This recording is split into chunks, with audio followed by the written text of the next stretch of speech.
Hello student, आज हम पढ़ेंगे क्लास 12th चैप्टर फर्स्ट में कूलाम का नियम। जिन्होंने यहाँ तक नहीं देखा है वो इसके पहले वाला वीडियो देख लें। अगला आपका टॉपिक है कूलाम का नियम। तो कूलाम के नियमानुसार किन्हीं दो बिंदु आवेशों के मध्य लगने वाले आकर्षण या प्रतिकर्षण बल का मान उन आवेशों के परिमाणों के गुणनफल के अनुक्रमानुपाती तथा उनके बीच की दूरी के वर्ग के व्युत्क्रमानुपाती होता है। ऐसे ही लॉ आपने क्लास 11th में न्यूटन का सार्वत्रिक गुरुत्वाकर्षण का नियम पढ़ा था, जिसमें हमने पिंडों के बारे में आकर्षण बल का अध्ययन किया था। यहाँ पर हम बात कर रहे हैं बिंदु आवेश। यदि आपके पास दो बिंदु आवेश मतलब बिंदु के आकार का हो और स्थिर आवेश हो, कूलाम का नियम की यही दो कंडीशन है कि यह नियम केवल बिंदु आवेश के लिए ही लगता है, बिंदु आवेश के लिए ही सत्य है, और यह स्थिर आवेशों के लिए ही लगता है। यदि कोई बड़ा पिंड आ जाए, बड़ा आवेश होगा या गतिशील आवेश होगा, तो फिर ये नियम अप्लाई नहीं होगा। तो इसकी दो कंडीशन है। हमने यहाँ पर दो बिंदु आवेश लिए हैं, एक पर आवेश Q1 है और एक पर कितना है Q2, और इन दोनों के बीच की जो डिस्टेंस है ये है R, और हमेशा इसके ऊपर लगने वाला जो आकर्षण या प्रतिकर्षण बल का मान होता है वो इस रेखा के अनुदिश से इधर या इधर अप्लाई हो सकता है, कभी भी ऊपर या नीचे अप्लाई नहीं होगा, क्योंकि ये दोनों बल एक दूसरे के विपरीत कार्य करते हैं। आगे बढ़ते हैं। किन्हीं आपने डेफिनेशन में बोला इसकी कूलाम के नियम की, किन्हीं दो बिंदु आवेशों के मध्य लगने वाला आकर्षण या प्रतिकर्षण बल, तो बल को हम कैसे प्रदर्शित करते हैं, F से, दोनों आवेशों के परिमाणों के गुणनफल के अनुक्रमानुपाती। तो पहला आवेश क्या है आपका Q1, दूसरा क्या है Q2 के गुणनफल के अनुक्रमानुपाती। अगली लाइन क्या है, तथा उनके बीच की दूरी, ये जो बल होगा उनके बीच की जो डिस्टेंस होगी वो कितनी है, R के वर्ग की क्या होगा, व्युत्क्रमानुपाती होगा। तो इसकी सहायता से आप ये नियम जो इसकी हिंदी में लिखा हुआ है उसको आसानी से आप लिख सकते हैं कि F का मतलब क्या है, किन्हीं दो बिंदु आवेशों के मध्य लगने वाला आकर्षण या प्रतिकर्षण बल का मान, और Q1 क्या है, उन दोनों आवेशों के परिमाण एक का आवेश का परिमाण Q1 है, दूसरे का Q2 है, के गुणनफल के अनुक्रमानुपाती और उनके बीच की दूरी के वर्ग के व्युत्क्रमानुपाती होता है। जब हम दोनों समीकरण को मिलाकर लिखेंगे, मिलाकर लिखने पर तो क्या हो जाएगा, F Q1 Q2 अपॉन में R²। हम अच्छे से जानते हैं जब ये प्रोपोर्शनल का चिन्ह हम हटाते हैं तो इसकी जगह पर कोई ना कोई कांस्टेंट लगाया जाएगा, वो यहाँ पर लगेगा K, Q1 Q2 अपॉन में R²। यहाँ पर आपका कूलाम्स का जो नियम है वो यहीं पे समाप्त हो जाता है, लेकिन इसकी जो K का मान होता है वो अलग अलग पद्धतियों पर निर्भर करता है। तो K का मान मापन की पद्धति पर एवं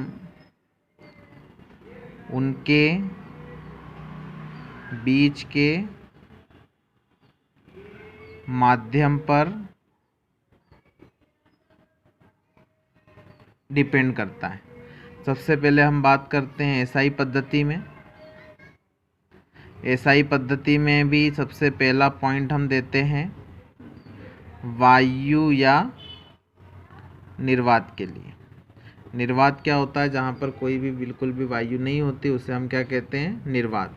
तो वायु या निर्वात में जो K का मान होता है वो 1/4 पाई एप्सिलॉन नॉट, इसका विशेष तौर पे ध्यान रखना, इसको बोलते हैं एप्सिलॉन नॉट, या K का जो मान है 9 × 10⁹ भी हो सकता है। न्यूटन मीटर स्क्वायर प्रति कूलॉम स्क्वायर।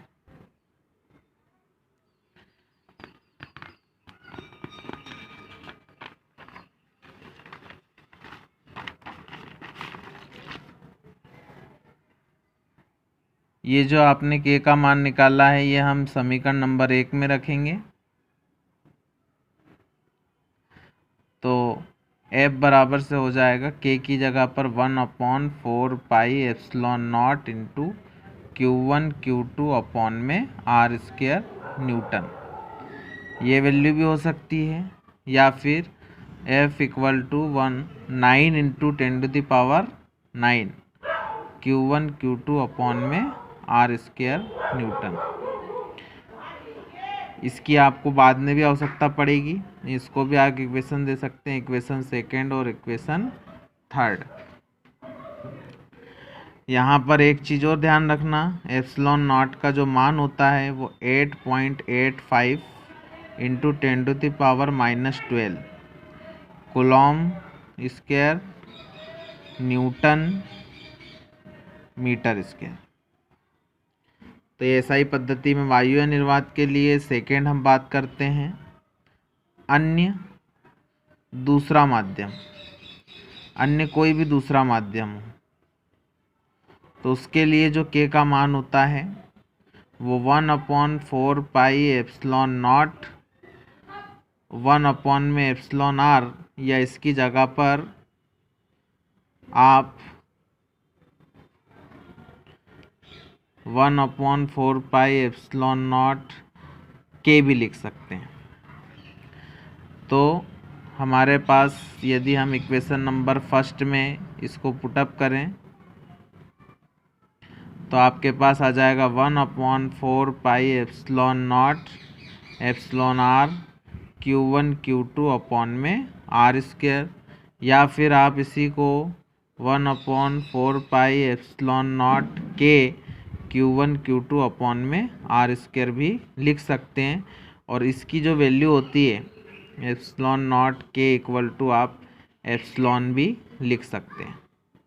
तो F बराबर से हम लिख सकते हैं 1/4 pi epsilon Q1 Q2 upon में R स्क्वायर।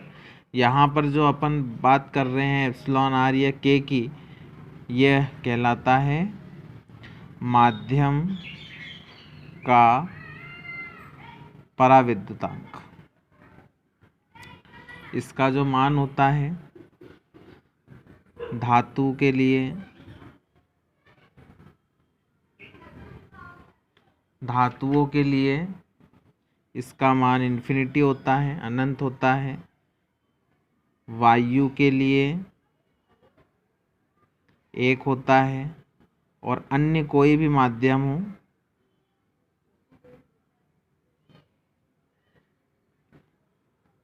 तो उसका जो मान होता है 1 से अधिक होता है। ये तीनों पॉइंट आपको बिल्कुल अच्छे से याद रखना है, ये परीक्षा में कई बार पूछे गए। अगर बात करते हैं हम सीजीएस पद्धति में, तो सीजीएस पद्धति में के का जो मान होता है वो 1 होता है। वायु या निर्वात के लिए अगर हम समीकरण नंबर 1 में इसको रखेंगे तो Q1 Q2 अपॉन में R स्क्वायर, यहाँ क्या होता है के की जगह 1 रखेंगे तो यही आएगा। और सीजीएस में हम अच्छे से जानते हैं बल का जो मात्रक होता है वो डाइन होता है। उसी प्रकार से अन्य माध्यम के लिए आप के का मान 1/εr रखेंगे तो F इक्वल टू 1 में epsilon R Q1 Q2 upon में R स्क्वायर डाइन। यहाँ तक आपका कूलॉम्स लॉ पूरा समाप्त हो जाता है। इसी के अंदर कभी कभार आपसे एकांक आवेश की डेफिनेशन वो पूछ लेता है, एकांक आवेश की डेफिनेशन। तो आपको कुछ भी नहीं करना है, समीकरण नंबर 1 के बाद आपने जो समीकरण नंबर 2 में वैल्यू पुट करके रखा था वो था F equal to 9 into 10⁹ Q1 Q2 upon में R स्क्वायर। इसी से हम डेफिनेशन बनाएंगे। यदि F equal to 9 into 10⁹ newton हो और R 1 मीटर हो, दोनों आवेशों के बीच की डिस्टेंस, और Q1 और Q2 दोनों किसके इक्वल हो, Q के। यदि हम सारी वैल्यू यहाँ पर रखते हैं तो F की जगह पर आ जाएगा 9 इंटू 10⁹, यहाँ पर भी 9 इंटू 10⁹, Q1 की जगह पर Q, Q2 की जगह पर भी Q अपॉन में R स्क्वायर। इससे ये कैंसल, तो आपके पास आएगा यहाँ पर 1, Q स्क्वायर इक्वल टू 1 या Q बराबर से ±1। अब हम इसकी डेफिनेशन बनाएंगे। डेफिनेशन बनाने के लिए आपको यहीं से स्टार्टिंग करना है, तो यहाँ से आप डेफिनेशन स्टार्ट करेंगे। यदि समान परिमाण के दो सजातीय आवेश, सजातीय मतलब दोनों पर या तो प्लस प्लस होना चाहिए या तो माइनस माइनस, वायु या निर्वात में 1 मीटर की दूरी पर स्थित हो और एक दूसरे को 9 इंटू 10⁹ न्यूटन के बल से प्रतिकर्षित करें, तो प्रत्येक आवेश क्या कहलाता है, एकांक आवेश। मैं लिखता हूँ उसको। यदि समान परिमाण के दो सजातीय आवेश वायु या निर्वात में 1 मीटर की दूरी पर स्थित हों तथा 9 इंटू 10⁹ न्यूटन के बल से प्रतिकर्षित करें,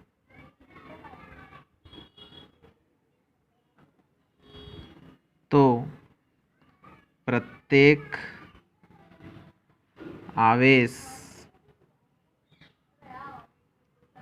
एकांक आवेश कहलाता है।